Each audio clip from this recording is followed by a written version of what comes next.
This screencast will explore how to plan for dedicated ELD instruction over multiple lessons using unit guides with Newsela or unit overviews. And our objective today is to learn how to use the district-created resources such as Newsela unit guides and unit overviews to effectively plan for dedicated ELD instruction over 5 to 7 lessons. You might be wondering why we're saying 5 to 7 lessons instead of just calling them weekly lessons or weekly planning.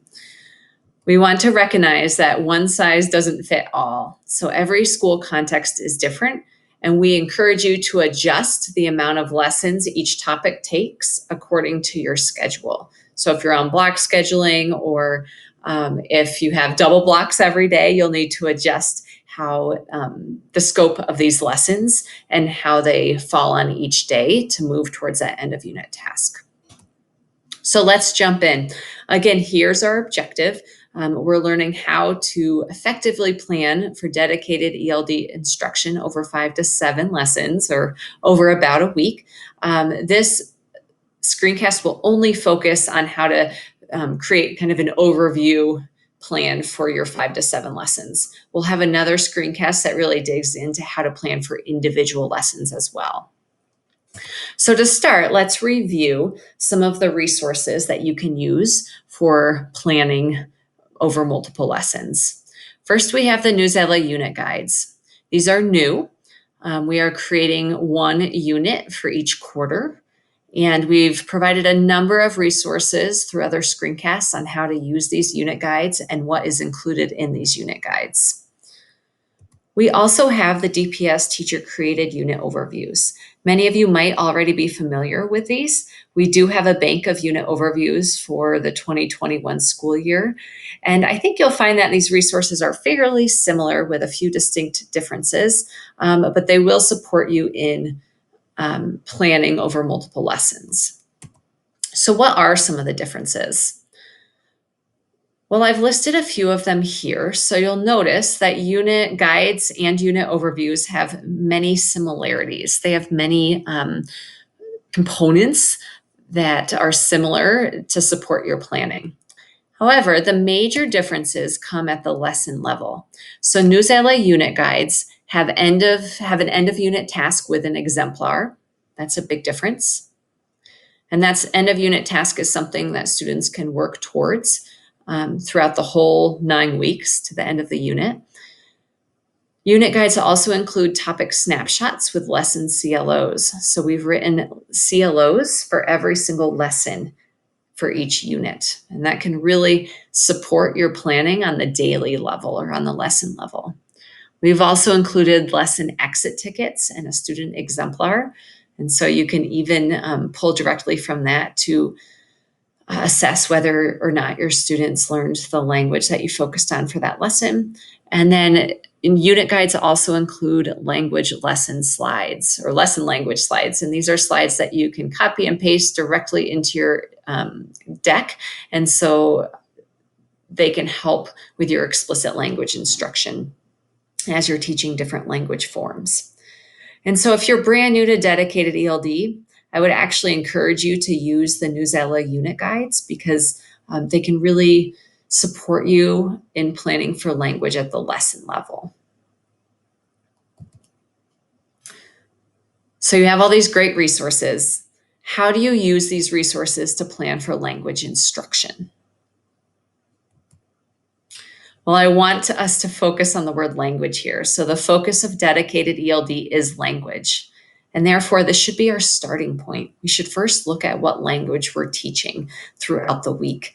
And so for step 1, when you start to plan over multiple lessons, 5 to 7 lessons, your first step is to review that formative assessment and student exemplar for that week or for that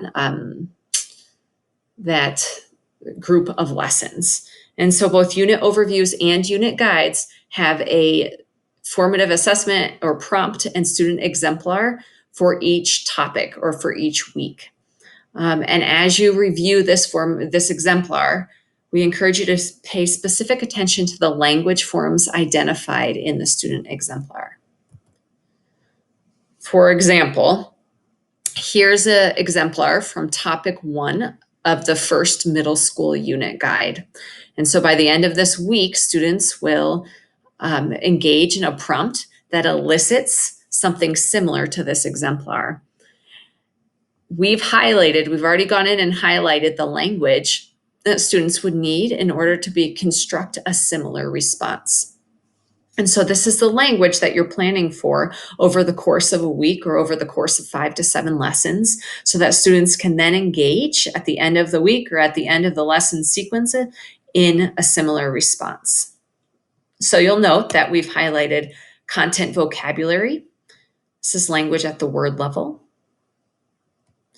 We've highlighted phrasal verbs. So in that response, we saw a number of phrasal verbs that we can support students in learning so that they can include those in their response at the end of the week. We also saw evidence language. And lastly, we saw subordinating conjunctions. So this is the language that I will teach over the course of 5 to 7 lessons to support students in engaging in that exemplar or that end of topic prompt. Once you've reviewed the language and you get an idea of what you're working towards, you can then write or adjust your daily CLOs using that language from the exemplar. So essentially, for every lesson, you're going to ask yourself, what do I want my students to be able to say or do with the language by the end of this lesson? Because as you recall, dedicated ELD focuses on language. Good news is, if you are using the Newsela unit guides, we've already done this for you. We've written out the CLOs for every lesson according to that exemplar, and we've made sure that the language builds throughout the week. If you're using unit overviews, you'll have to write your own CLOs in a way that builds throughout the week to support students in responding to that formative assessment at the end of the week or at the end of 5 to 7 lessons. After you've written your daily CLOs, you'll then determine which resources you will use to support students in meeting that CLO. And as you recall, both unit overviews and unit guides have texts and media resources, such as videos, that you can use to support your instruction. So I'm going to quickly model this process. So for my middle school unit, Unit 1, and this comes directly from the Newsela unit guides, I'm exploring the essential question around nature versus nurture. That's the title of Unit 1. And our topic for this week or for this these multiple lessons is around the debate of nature versus nurture. And so over 5 to 7 lessons, this is the topic that I'll be focusing on. And again, through these 5 to 7 lessons, our focus is on the language progression. How does the language progress over multiple lessons to build towards a formative assessment at the end of that week or at the end of the course of those lessons? So for this specific topic, students are working towards an end of week prompt or end of topic prompt that asks them to explain how nature and nurture impact the abilities of an individual. And to do this, they'll be using content vocabulary, phrasal verbs, evidence language, and subordinating conjunctions. If you recall, this is the language that we took from the exemplar and the language that we identified that students would need in order to be able to respond to the prompt. And so now our job is to think about, how can I build that language throughout the week so that students are ready to respond to that prompt? So on Monday, I always like to start on Monday with building background and teaching relevant vocabulary. So words, like vocabulary words, language at the word level. And so for this specific lesson, I've listed 6 vocabulary words that I'll focus on. And I'll also build background for students so they have some context that they can use throughout the week as they're using the different language forms. Now, when I build background, I love starting my week with a short video clip or podcast, something that is more accessible for students than text, and something that really hooks them and gets their attention. And so to build background, I always use usually the media resource that is on the unit guide or the unit overview. And by the end of that lesson, once I build background, I want students to be able to use the vocabulary that they learned from that lesson to discuss some of the different background knowledge that we built. So when I'm assessing students at the end of that day using an exit ticket, I'm looking for them to use the vocabulary words that I taught from that day. So Monday is all about building vocabulary, building background. Now we jump to Tuesday.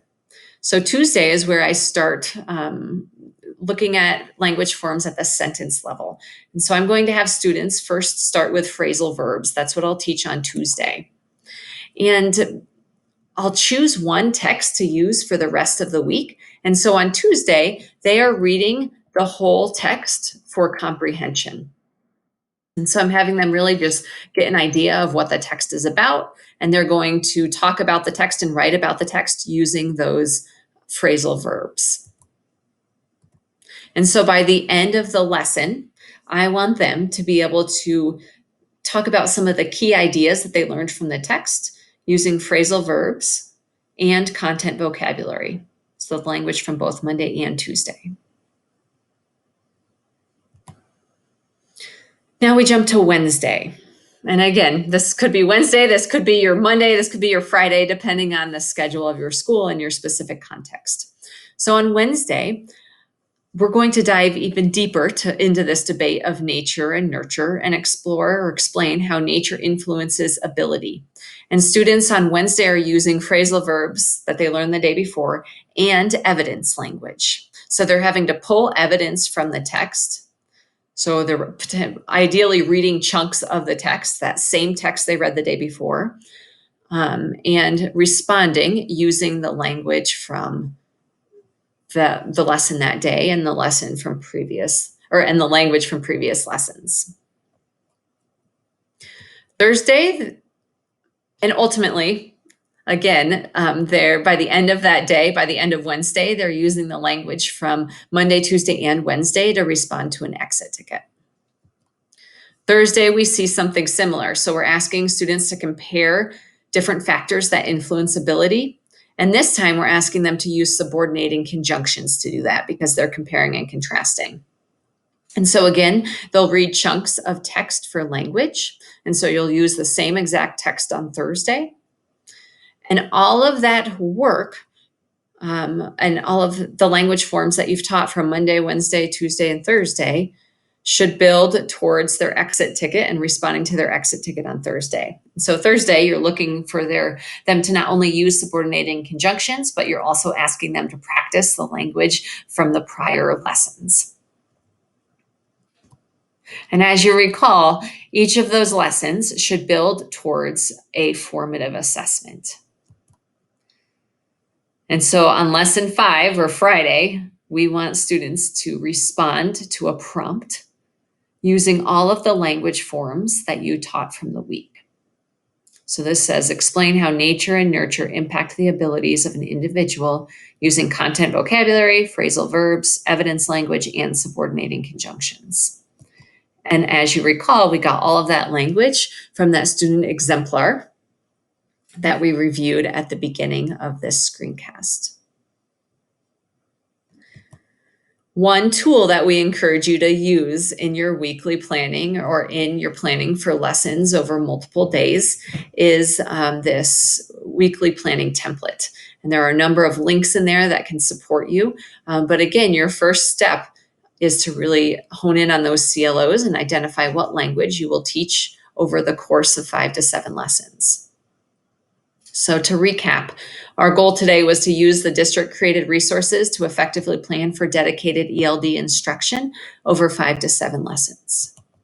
To do this, you would first read the topic formative assessment and student exemplar. That's where we highlighted the language. And then using that highlighted language, you will write or if you're using unit guides, you'll adjust the daily CLOs to build towards the final task. And then lastly, you'll identify what resources you will use to support your instruction. Will you use video? Will you use text? As you saw, we used the same text over 4 days, and then we also incorporated a video.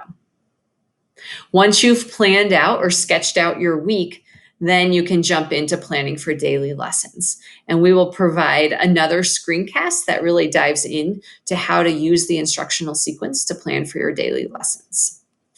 That's all for today. Please reach out with any questions.